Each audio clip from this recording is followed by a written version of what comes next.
Hi everyone, in front of me I've got HUAWEI MatePad 11.5 and let me share with you how to change video resolution on this device. So let's start with opening the camera app. Let me tap on it.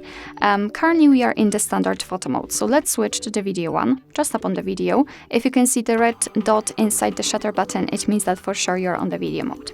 So fortunately in this mode we've got the resolution option kind of highlighted here. So this is this option at the very bottom, 16:9. Let's tap on it. And as you can see, we've got three different resolutions, so 720p, 1080p, and 4K.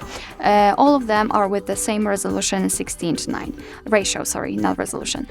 So all you have to do is to tap on the option like this. I'll choose 4K, and as you can see, it will be immediately applied, which means that from now on your device will use the chosen resolution whilst recording a video. Alright, so that will be all. Thank you so much for watching. I hope that this video was helpful, and if it was, please hit the subscribe button and leave the thumbs up.